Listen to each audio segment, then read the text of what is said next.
cool down there of 105 degrees, or that's what it was? All right.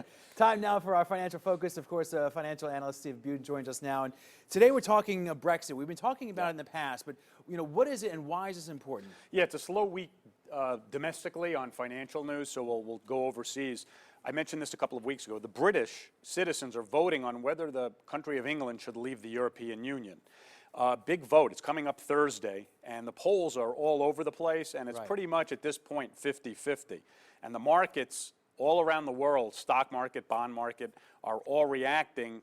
Every poll that comes out, it's very volatile, up and down, up and down. So if the British leave, it's fairly disruptive. There's a whole number of trade treaties and currency pegs, things like that, that would have to be reset if, in fact, this goes through. It would be pretty disruptive. And could this also be a sign of more things to come, too, if they leave, right? Yeah, and that's the thing. If the Brits leave, who's next? Right. And there's already polls with other countries to see if that would happen. I personally think at the end of the day, when push comes to shove, the Brits will vote to stay. Yeah. But it's not to say that the fact that it's so close is what's disturbing to me. You just have this global nationalism movement going on all over the world, and the Brits are first to vote on it. All right, speaking of what else is going on in the world right now, you're talking about record low rates really across the globe.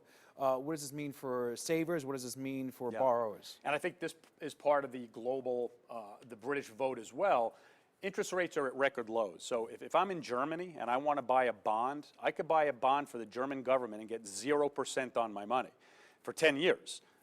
I can go to Japan, give them $1,000, and I'd get less than that back after 10 years.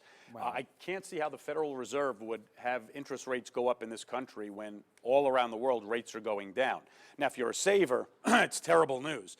If you're a borrower, it's pretty good. Mortgage rates are hitting record lows. Auto loan rates are hitting lows. So if you're a borrower, it's pretty good. But it just shows that the global economy is still fairly slow. When interest rates are this low, central banks are doing really everything they can to try to stimulate the economies around the world, and nothing's working. All right, and real quick, we're talking about employers right now and sought-after employers. This is interesting. These are mostly tech companies here, right? Yeah, and these are folks looking for work, and they're answering ads online with various companies, and it's showing the companies they're looking to work for, companies we know, Facebook, Amazon, Netflix, Salesforce.com, big tech companies. And we talked about this off the air where you have 6 million job openings across the country, yet the unemployment rate is pretty challenging.